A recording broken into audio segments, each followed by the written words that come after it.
رب اشرح لی صدری۔ چھوٹی بہن کی MSc کی پریزنٹیشن تھی۔ رات بھر جاگتی رہی، آنکھیں سوجی تھی۔ پوچھا کیا ہوا؟ کہنے لگی کوئی دعا بتا دیں، کچھ سمجھ نہیں آ رہا۔ میں نے کہا پڑھو، رب اشرح لی صدری ویسر لی امری واحلل عقدۃ من لسانی یفقہوا قولی۔ کہنے لگی اس کا مطلب بھی بتا دیں۔ میں نے مطلب بتا دیا۔ اے میرے رب، میرے لیے میرا سینہ کھول دے اور میرے لیے میرا کام آسان کر اور میری زبان کی گرہ کھول دے کہ وہ میری بات سمجھیں۔ وہ حیرت سے گنگ میری طرف دیکھ رہی تھی۔ میں نے پوچھا کیا ہوا؟ کہنے لگی باجی، اس میں تو میرے ہر مسئلے کا ذکر ہے جس کے لیے مجھے الفاظ نہیں مل رہے تھے۔ اب حیران ہونے کی میری باری تھی۔ وہ گویا ہوئی، رات بھر پڑھنے کے بعد مجھے لگ رہا تھا جیسے میرا سینہ بند ہو گیا ہو اور مجھے لگتا ہے کہ مجھے کچھ بھی یاد نہیں۔ ذہن جیسے منتشر ہے، خدشہ ہے میں کچھ بول نہیں پاؤں گی، جیسے زبان پر گرہ لگی ہو اور میرے لیے کچھ کہنا مشکل ہو، اور ایسے میں جو کہوں گی وہ کس کو کہاں سمجھ آئے گا۔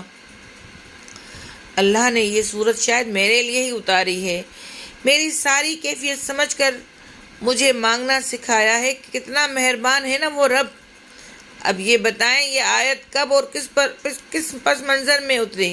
وہ اپنی ٹینشن بھول کر اس دعا کو سمجھنا چاہتی تھی۔ میں نے اسے بتایا ان الفاظ میں موسیٰ علیہ السلام نے دعا کی تھی جب انہیں فرعون کی طرف بھیجا گیا۔ وہ سبق کی دہرائی بھول چکی تھی۔ اس کا اگلا سوال تھا، موسیٰ علیہ السلام نے اللہ سے دعا میں یہ سب کچھ کیوں مانگا؟ وہ فوج، طاقت اور دیگر وسائل بھی تو مانگ سکتے تھے۔ اگر میں ہوتی تو شاید میں یہ سب مانگتی۔ میں نے اس دعا کو بارہا پڑھا تھا اور دل کی گہرائیوں سے، اور اس کے اثرات بھی ہمیشہ کئی لحاظ سے محسوس کیے تھے۔ ایسے وقت جب کوئی حل سمجھ نہ آتا یہ دعا میری ڈھارس بندھاتی، مگر اس انداز سے کبھی نہ سوچا تھا۔ پیغمبر کے الفاظ اور زبان سے دعا اور اللہ کی آخری کتاب میں بیان کی گئی، یقیناً اس میں خزانے چھپے ہوں گے۔ اس کی کھوج لگانی ہوگی تبھی ہاتھ آئیں گے۔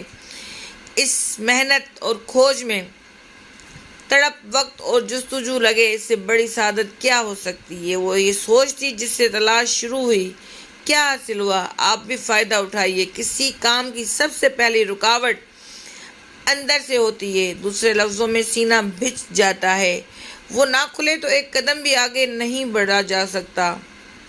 آپ کے اندر اعتماد اور خلوص پیدا ہو جائے، کسی بھی چیز کے درست ہونے کا یقین ہو جائے، ابہام نہ رہے تو دلیری پیدا ہوتی ہے، انسان بے خوف ہو جاتا ہے، بعد میں وزن اور نگاہوں میں بصیرت پیدا ہوتی ہے، بہترین مشاہدہ سوچ و فکر کے نئے زاویے سمجھاتا ہے، دل میں کشادگی پیدا ہوتی ہے، انسان کنویں کا مینڈک نہیں بنتا، دوسروں کے نقطہ نظر جاننا چاہتا ہے، یہی سینے کا کھلنا ہے۔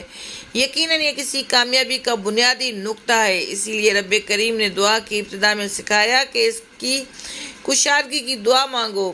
کسی بڑی منزل کے لیے تیاری بھی اعلیٰ درجے کی درکار ہوتی ہے۔ مسافر کے لیے جتنا ضروری اپنی کمزوری اور طاقت سے باخبر ہونا ہے، اتنا ہی ضروری دشمن کی طاقت کی مکمل خبر ہونا بھی ہے۔ یہاں سکھایا گیا کہ ادراک کے ساتھ، تیاریوں کے ساتھ رب سے متعین کر کے چھوٹی چھوٹی چیزیں مانگیں کہ بڑے مقاصد چھوٹے چھوٹے پہلوؤں پر توجہ دینے سے حاصل کیے جا سکتے ہیں۔ موسیٰ علیہ السلام نے نرم مہارتیں، سافٹ اسکلز مانگی۔ معلوم ہوا کسی بڑے مقصد تک پہنچنے کے لیے یہ مہارتیں بنیادی اہمیت رکھتی ہیں۔ یہ بھی سکھایا کہ چھوٹی سے چھوٹی چیزیں بھی اللہ سے مانگے۔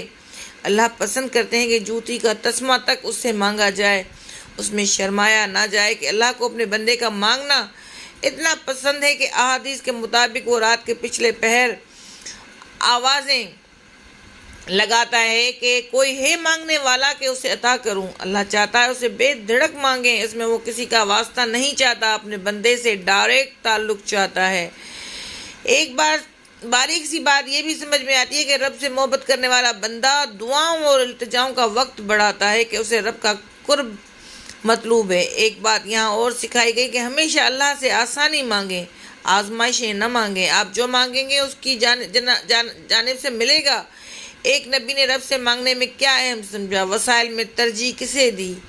یہ نکتہ انتہائی اہم ہے۔ انہوں نے پہلے اپنے لیے مانگا، یعنی زبان کی روانگی مانگی۔ اس سے زبان و بیان کی اہمیت واضح ہوتی ہے اور معلوم ہوتا ہے کہ یہ صلاحیت اللہ کی عطاؤں میں بہترین عطا ہے۔ بے شک اس دعاؤں کے ساتھ انہوں نے مددگار کے طور پر اپنے بھائی کو مانگا۔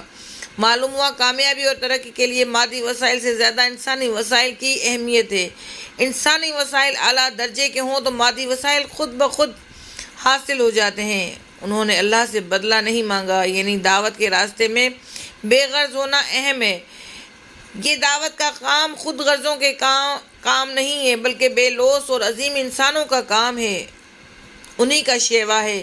کسی بھی فرعون سے مقابلہ کرنے کے لیے سینے کا کھلنا، بیان اور اظہار کا ملکہ ہونا، مخلص ساتھیوں کا میسر ہونا بہت بڑا ہتھیار اور نعمت خداوندی ہے۔